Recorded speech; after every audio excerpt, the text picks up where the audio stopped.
چند روز اخیر در سراسر تاجیکستان شبکه اجتماعی فیسبوک با یک مشکل غیر معمولی روبرو شده است. کاربران فیسبوک از آن شکایت دارند که بعضاً پیامرسان این شبکه کار نمی کند و بعضاً خبرهای صحیفه نو نمی شوند.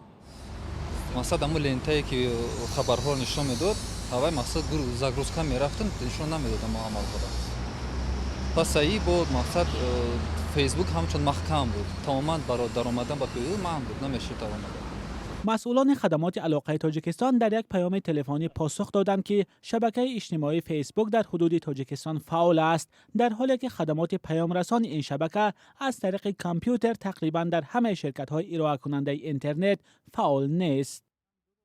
مشکل دسترسی به فیسبوک از روز 29 ایون آغاز شد و به گفته کاربران وارد شدن به فیسبوک و فرستادن پیامک از طریق مسنجر فیسبوک دست نارس شده است.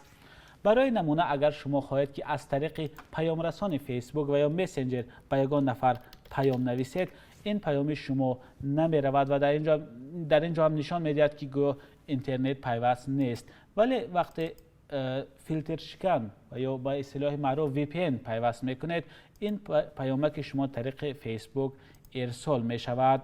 مسئولین شرکت‌های اینترنت رسان مشکل دسترسی به فیسبوک و به خصوص پیام رسانی آن یا مسنجر را تصدیق می‌کنند، ولی این شرکت‌ها رسما نمی‌خواهند در این باره صحبت کنند. نماینده یک شرکت اینترنت رسان با شرط ذکر نشدن نامش به رادیوی آزادی گفت آنها این مشکل را مشاهده کردند که نزدیک 4 روز است که دوام دارد، ولی این مشکل از آنها وابسته نیست. برخی متخصصان این مشکل را به مرکز یگانه کموتاسیونی ربط می‌دهند.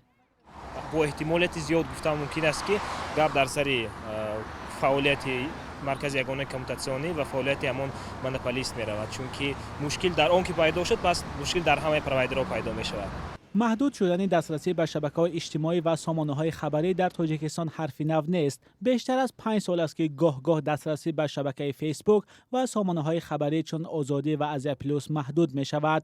از جمله از ماه اپریل به این طرف دسترسی به سامانه آزادی در تاجیکستان محدود است. مقامات هیچگاه سایت بندی را اعتراف نکردند. مولا رجب یوسفی برات یوسفی، آزادی دوشنبه.